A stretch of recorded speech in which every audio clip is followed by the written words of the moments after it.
விவாதங்கள் இன்றி பார்லிமெண்டில் சட்டங்கள் நிறைவேற்றம். சுப்ரீம் கோர்ட் தலைமை நீதிபதி கவலை.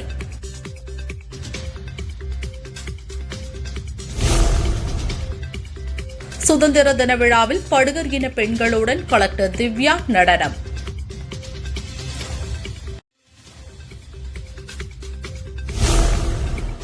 உலக அளவில் நாட்டின் வளர்ச்சிக்காக விரைவில் மிகப்பெரிய திட்டம். சுதந்திர தின உரையில் பிரதமர் மோடி அறிவிப்பு. சென்னை கோட்டையில் கொடியேற்றினார் முதல்வர் ஸ்டாலின். சிறப்பாக பணியாற்றியவர்களுக்கு விருதுகள் வழங்கி பாராட்டு.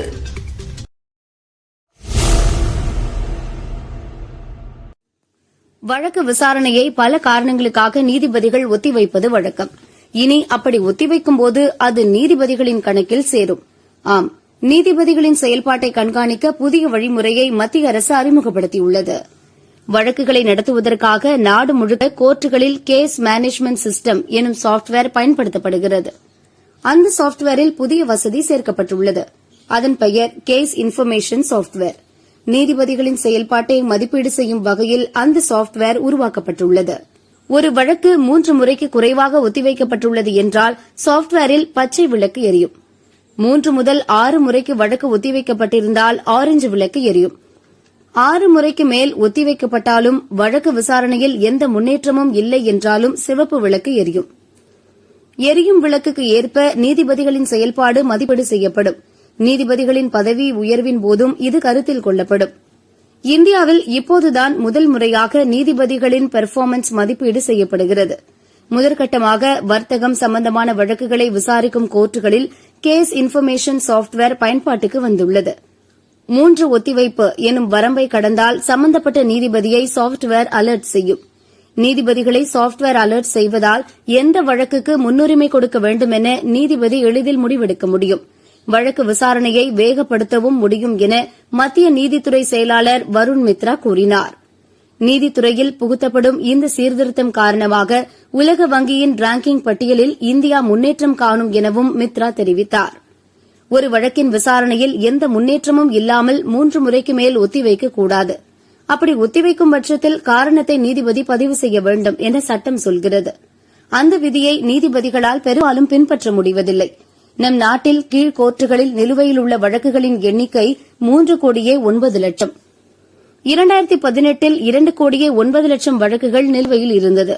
இப்போதைய வேகத்தில் விசாரணையை நடத்தினால் 2,09,00,000 வழக்குகளை நமது கோர்ட்டுகள் பைசல் செய்ய 324 ஆண்டுகள் ஆகும் என நிதி ஆயோக் அப்போது கணித்திருந்தது. இடையில் கோவிட் பரவல் கோர்ட்டுகளை செயல்பட விடாமல் தடை செய்துவிட்டது.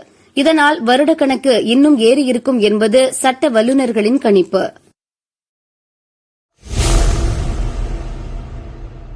சுப்ரீம் கோர்ட் வளாகத்தில் சுதந்திர தின விழா நடைபெற்றது. தலைமை நீதிபதி NV ரமணா கொடியேற்றி வைத்து பேசினார். பார்லிமெண்டில் முறையான விவாதங்கள் இன்றி சட்டங்கள் இயற்றப்படுவது வருத்தம் அளிக்கிறது என்றார். அதுபோன்ற சட்டங்களை நிறைவேற்றுவதால் என்ன பலன்? சட்டங்களில் தெளிவும் இல்லை. பார்லிமெண்டில் போதுமான எண்ணிக்கையில் வக்கீல்களும் அறிஞர்களும் இல்லாததுதான் இந்நிலைக்கு காரணம். தெளிவற்ற சட்டங்களால் மக்களுக்குத்தான் இழப்பு எனவும் தலைமை நீதிபதி கூறினார். சுதந்திர போராட்ட வீரர்கள் பலர் நீதித்துறையை சேர்ந்தவர்கள். முதலாவது லோக்சபா ராஜ்யசபாவில் வக்கீல்கள் நிரம்பியிருந்தனர். அப்போது விவாதம் ஆக்கப்பூர்வமாக இருந்தது. எனவே நீதித்துறையை சேர்ந்தவர்கள் பொது வாழ்வுக்காகவும் நேரத்தை செலவிட வேண்டும் என தலைமை நீதிபதி ரமணா கூறினார். Unfortunately, over a period of time, you know what is happening in the houses, that is the legislation, either in Parliament, Rajya Sabha or any other houses.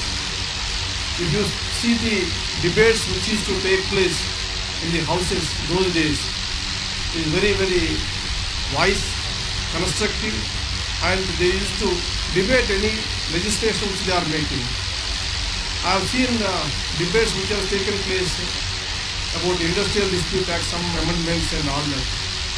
A member of Tamil Nadu, Mr. Ramurthy, a CPM leader, he used to discuss so elaborately what are the consequences if you make this amendment in the Industrial Dispute Act, how it affects the working class. Same way, different laws used to be discussed and deliberated. So the burden of the courts while interpreting or implementing the law is less. So So we had a clear picture what the legislature thought, what they want to tell us, why they are making such a legislation. Now, sorry state of affairs, we see the legislation, lot of gaps, lot of ambiguity in making laws. There is no clarity in laws.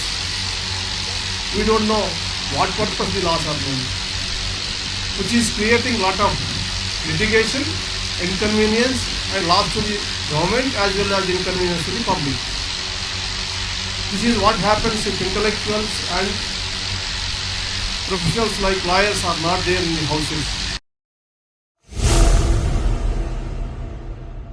உலக அளவில் இந்தியாவின் வளர்ச்சிக்கான மிகப்பெரிய திட்டம் ஒன்று விரைவில் வரப்போவதாக பிரதமர் மோடி தெரிவித்துள்ளார். சுதந்திர தின உரையில் இதனை கூறினார். அனைவரது வளர்ச்சியே நமது இலக்கு. இதற்கென பல்வேறு திட்டங்களை செயல்படுத்தியுள்ளோம். சாலை வசதி, மின் இணைப்பு, கேஸ் இணைப்பு மூலம் பல கோடி பேர் நன்மை பெற்றுள்ளனர் என்றார். பின்தங்கிய 110 மாவட்டங்களில் வளர்ச்சிக்கென தனி கவனம் செலுத்தி வருகிறோம். கிராமங்களில் டிஜிட்டல் தாக்கம் அதிகரித்துள்ளது. புரட்சிக்கும் புதுமைக்கும் நாம் ஒன்றிணைந்து பணியாற்ற வேண்டும். மிகப்பெரிய திட்டம் ஒன்று விரைவில் வரவுள்ளது. வளர்ச்சிக்கு எதிராக உள்ள தடைக்கற்களை தாண்டி செல்லும் வகையில் அந்த திட்டம் அமையும் என்றார் பிரதமர். போர் விமானங்கள் உள்ளிட்ட பல்வேறு பொருட்கள் தயாரித்து உலகம் முழுவதும் ஏற்றுமதி செய்ய உள்ளோம். இது உலக அளவில் தொழில் வளர்ச்சியை வளர்ப்பதுடன் இந்தியாவை பெருமை பெற செய்யும் என மோடி கூறினார். நாட்டின் 75வது சுதந்திர தினம் இன்று கொண்டாடப்படுகிறது. பிரதமர் மோடி செங்கோட்டையில் காலை 7:30 மணிக்கு தேசிய கொடியை ஏற்றினார்.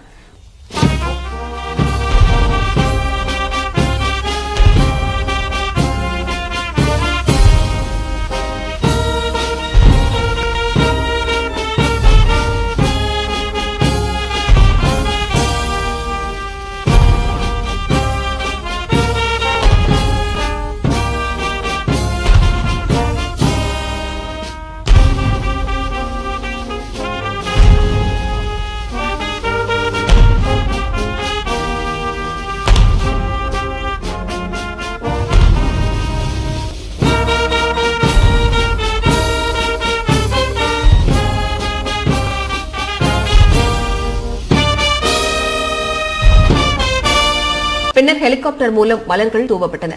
விழாவில் முப்படை தளபதிகள், மத்திய அமைச்சர்கள் மற்றும் டோக்கியோ ஒலிம்பிக்கில் கலந்து கொண்ட இந்திய வீரர்கள் கலந்து கொண்டுள்ளனர். கொடியேற்றிய பின்னர் மோடி நாட்டு மக்களுக்கு உரையாற்றினார். ஒலிம்பிக்கில் பங்கேற்ற வீரர்களுக்கு கைதட்டி பாராட்டு தெரிவித்தார். கோவிட் போராளிகள், டாக்டர்கள், தடுப்பூசி தயாரித்தவர்களுக்கும் மோடி நன்றி தெரிவித்தார். சுதந்திர போராட்ட வீரர்களுக்கு என்றென்றும் நன்றியுடன் இருப்போம். சுதந்திரம் மகிழ்ச்சி தந்தாலும் ஆகஸ்ட் 14ஆம் தேதி பிரிவினை ஏற்படுத்திய வலி மறையாது என்றார். கோவிட் தடுப்பூசி போடுவதில் நாம் முதலிடத்தில் உள்ளோம். தடுப்பூசி நம் நாட்டில் தயாரிக்கப்படுவதால் மற்ற நாட்டை சார்ந்திருக்க வேண்டிய நிலை இல்லை என பிரதமர் தெரிவித்தார். இந்தியாவில் மேலும் 36,000 பேருக்கு கோவிட் தொற்று உறுதியானது. கேரளாவின் பங்கு 20,400. மொத்த பாதிப்பு 3,22,00,000 நெருங்கியது. மேலும் 493 பேர் இறந்ததால் மொத்த பலி 4.31 லட்சத்தை தாண்டியது. இறப்பு விகிதம் 1.34 உள்ளது. இந்தியாவில் மேலும் 37,000 பேர் டிஸ்சார்ஜ் செய்யப்பட்டனர். குணமடைந்தோர் எண்ணிக்கை 3,14,00,000 நெருங்கியது. குணமடைவோர் விகிதம் 97.45% உள்ளது. 3,85,000 பேர் சிகிச்சையில் உள்ளனர். இந்தியாவில் இதுவரை 54.38 கோடி டோஸ் தடுப்பூசி போடப்பட்டுள்ளது. வேலூரில் பாஜகவின் செயல் வீரர்கள் கூட்டம் நடந்தது. இக்கூட்டத்தில் பேசிய அக்கட்சி மாநில தலைவர் அண்ணாமலை, கோஷ்டி பூசலால் காங்கிரஸ் சிதறி கிடக்கிறது. அடுத்த லோக்சபா தேர்தலில் பாஜகவை எதிர்த்து நிற்கும் பெரிய கட்சிகள் இருக்காது. 450 எம்பிக்களை பெறுவோம் என்றார். எதிர்க்கட்சியாக இருக்கும்போது மத்திய அரசின் திட்டங்களை கேலி பேசிக் கொண்டிருந்த திமுக இப்போது பட்ஜெட்டில் பெரும்பாலும் மத்திய அரசு திட்டங்களைத்தான் பெயர் மாற்றி வைத்து அறிவித்திருக்கிறார்கள். அவர்கள் சாயம் வெளுத்து விட்டது என்று அண்ணாமலை கூறினார். பாரதிய ஜனதா கட்சிக்கு இந்தியாவில் எங்கேயுமே எதிர்த்து அரசியல் செய்யக்கூடிய கட்சி எங்கேயுமே கிடையாது. காங்கிரஸ் என்பது பல துண்டுகளாக உடையும். இது மகாத்மா காந்தி அன்னைக்கே சொன்னார். அன்னைக்கே ஒரு பேச்சு கேட்டுக்கலாம். அது ஷாம் பிரசாத் முகர்ஜி அவர்கள் நம்ம ஜனசங்கத்தினுடைய முதல் தலைவர், இண்டஸ்ட்ரீஸ் மினிஸ்டரா இருந்தார். அதனால இவங்களுக்கு காங்கிரஸ்னா இன்னுமே தெரியாதவங்க இப்ப காங்கிரஸ் கட்சி நடத்திட்டு இருக்காங்க. இப்ப நம்முடைய முதலமைச்சர் ஸ்டாலின் அவருக்கு ஒரு கனவு இருக்கு. நான் பேசாம டெப்டி பிஎம் ஆயிட்டு கீழே நம்ம பையனை சிஎம் ஆயிட்டா நல்லா இருக்கும் அப்படின்னு சொல்லிட்டு அவரும் அதை நோக்கி காய் நகர்த்தார். இந்த மாதிரி இத்தனை காலமாக மத்திய அரசு திட்டம் என்றாலே திராவிட முன்னேற்ற கழகத்துக்கு ஏதோ ஆகாது, எங்கேயோ பார்த்தேன் காத்திருக்கும் பொழுது எனக்கு வந்துருச்சு அப்படிங்கிற மாதிரி அவங்க 10 வருஷமா எதிர்கட்சியா இருக்கும் பொழுது எல்லா திட்டத்தையும் குறை சொல்லுவாங்க. ரொம்ப ஆச்சரியம் என்னன்னா, கேடிஆர் அவர்கள் வந்து ஒரு லாயர் அப்படிங்கிறால் இந்த வார்த்தையை பயன்படுத்த வேண்டும். இந்த கோர்ட்ல வந்து வக்காலத் அப்படின்னு ஒரு வார்த்தை இருக்கு. நீ வக்காலத்து வாங்கிட்டியா, நம்மள அடைமொழியா இங்க கீழே பேசுவோம். இந்த பட்ஜெட்ல திராவிட முன்னேற்ற கழகம் அரசு நம்முடைய அனைத்து திட்டங்களுக்கும் தமிழ்நாட்டில் வக்காலத்து வாங்கிக்கிறாங்க. எல்லா திட்டங்களுக்கும் அவங்களே வக்காலத்து வாங்கிக்கிறாங்க. சுதந்திர தின விழாவை முன்னிட்டு புனித ஜார்ஜ் கோட்டையில் முதல்வர் ஸ்டாலின் தேசிய கொடியை ஏற்றினார்.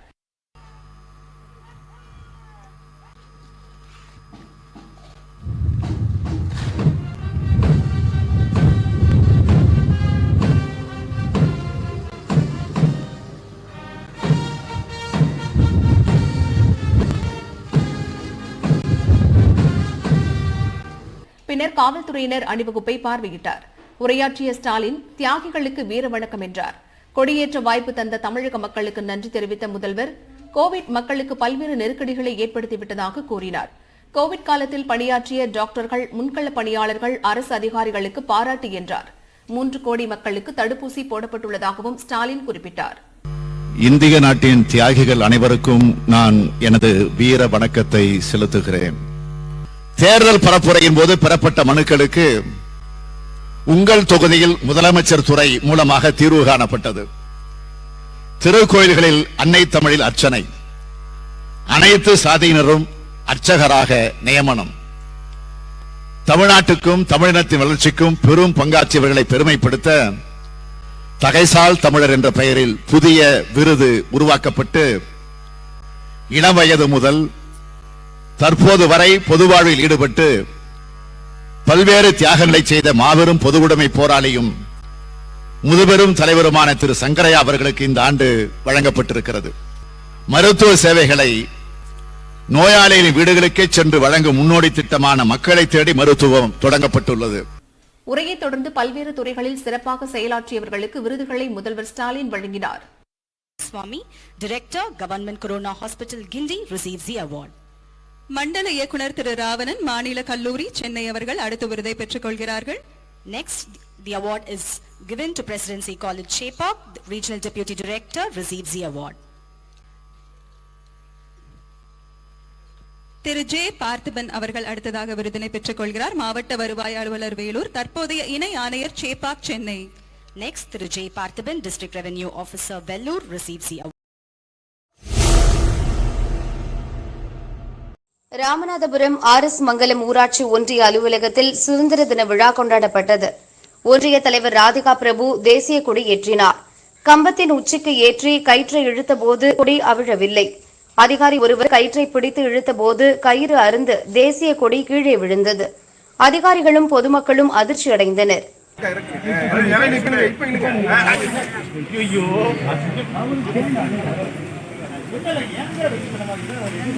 பழைய கயிறு பயன்படுத்தியதால் தேசிய கொடி அறுந்து விழுந்துள்ளது. புதிய கயிறு வாங்கி வரச் செய்து 1 மணி நேரத்திற்கு பின் தேசிய கொடி ஏற்றப்பட்டது. இதே அலுவலகத்தில் கடந்த ஆண்டு தேசிய கொடியை தலைகீழாக ஏற்றியது குறிப்பிடத்தக்கது.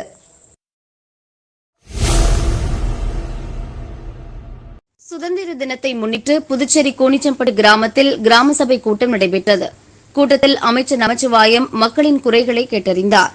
அடிப்படை வசதிகளை செய்து தர வேண்டும், கூட்டுறவு சர்க்கரை ஆலையை இயக்க வேண்டும், இளைஞர்களுக்கு வேலைவாய்ப்பை ஏற்படுத்தி தர வேண்டும் என மக்கள் கோரிக்கை விடுத்தனர். பதிலளித்து பேசிய அமைச்சர், கோரிக்கைகள் அனைத்தும் படிப்படியாக நிறைவேற்றப்படும் என உறுதியளித்தார். விவசாயிகளுக்கும் அந்த மின் தொழிலாளிகளுக்கும் எதிர்ப்பான அரசு இல்ல. அது இந்த பகுதியுடைய வளர்ச்சிக்கான ஒரு மில்லு என்றதை நாங்க நல்லா உணர்ந்திருக்கிறோம். நிச்சயமா அந்த மில்லு 100% நம்ம திறப்போம். திறந்து அந்த மில்லை ஓட்டுவோம். இதற்கு மேலையும் நானு டெல்லிக்கு சென்று மத்திய அமைச்சரை பார்த்த நேரத்துல, மரியாதைக்குரிய மத்திய அமைச்சர் அமித்ஷாஜி அவர்களை சந்திச்சு பேச நேரத்துல நான் அவர்கிட்டயும் ஒரு டிமாண்ட் கொடுத்துட்டு வந்திருக்கேன். என்ன டிமாண்ட் கொடுத்துட்டு வந்திருக்கேன்னா, அவர் இன்னைக்கு வந்து கூட்டுறவுத்துறை அமைச்சரா இருக்கிற காலத்தால அது கூட்டுறவு மில்லுன்றதால அந்த மில்ல திறக்கிறதுக்கான நிதியும் முழுவதும் மத்திய அரசே கொடுக்கணும். கிட்டத்தட்ட 200 கோடி ரூபாய் நிதி எங்களுக்கு கொடுக்கணும் கேட்டுக்கிறேன்.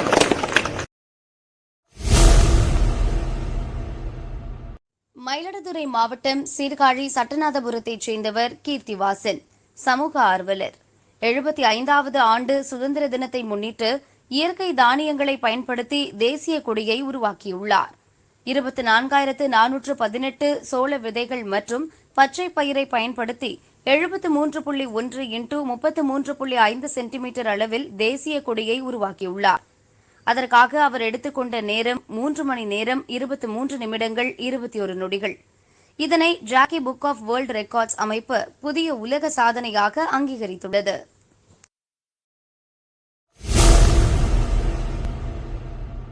லெபனான் நாட்டில் பொருளாதார நெருக்கடி, கடுமையான எரிபொருள் பற்றாக்குறை ஏற்பட்டுள்ளது. பெட்ரோல் பங்குகள் முன் ஏராளமானோர் காத்திருக்கும் நிலை உள்ளது. இந்நிலையில் கள்ளச்சந்தையில் விற்பதற்காக மறைத்து வைக்கப்பட்டிருந்த பெட்ரோல் டேங்கரை அந்நாட்டு ராணுவம் கைப்பற்றியது. இன்று அதிகாலை அந்த லாரி திடீரென வெடித்து சிதறியது. பொதுமக்கள், ராணுவ வீரர்கள் என 20 பேர் சம்பவ இடத்திலேயே இறந்தனர். 80க்கும் மேற்பட்டோர் காயங்களுடன் மருத்துவமனைகளில் சேர்க்கப்பட்டுள்ளனர்.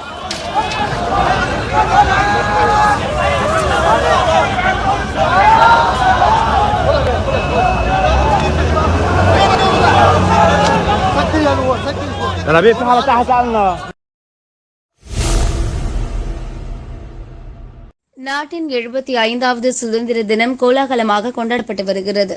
அதன் ஒரு பகுதியாக பிரபல ஆழ்கடல் நீச்சல் வீரரான அரந்தன் புதுச்சேரி மற்றும் சென்னை நீலாங்கரையில் கடலில் 60 அடி ஆழத்தில் தேசிய கொடி ஏற்றி அசத்தினார்.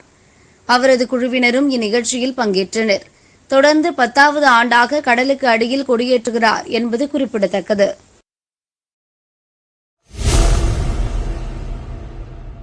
வீரதீர செயல்களுக்கான விருதுகளை முதல்வர் ஸ்டாலின் வழங்கினார்.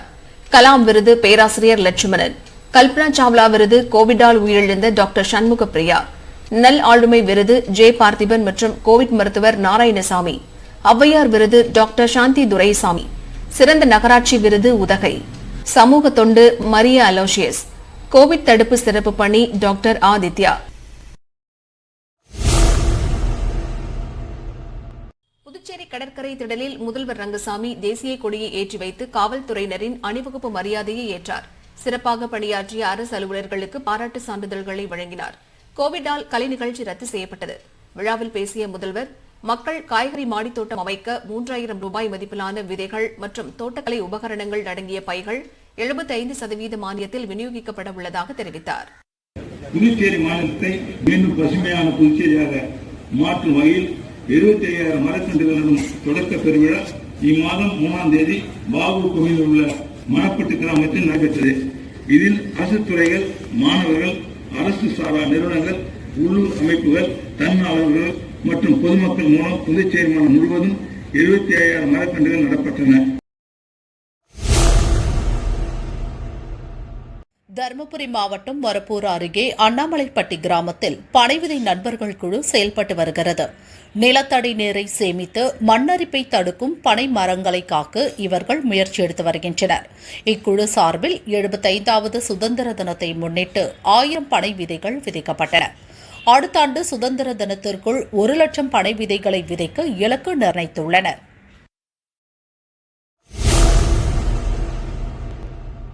நீலகிரி மாவட்டம் உதகையில் கலெக்டர் இன்னசென்ட் திவ்யா தேசிய கொடி ஏற்றினார். சிறப்பாக பணியாற்றிய அதிகாரிகளுக்கு சான்றிதழ் வழங்கினார். கோத்தர், தோடர் இன பழங்குடியின மக்கள் தேசபக்தி பாடல் பாடினர். இதனைத் தொடர்ந்து படுகர் இன மக்கள் தங்கள் கலாச்சார இசையுடன் நடனமாடினர். அப்போது மேடையிலிருந்து இறங்கி வந்த கலெக்டர் இன்னசென்ட் திவ்யா படுகர் இன பெண்களுடன் சேர்ந்து நடனமாடினார். உயர்பெண் அதிகாரிகளும் நடனமாடினர்.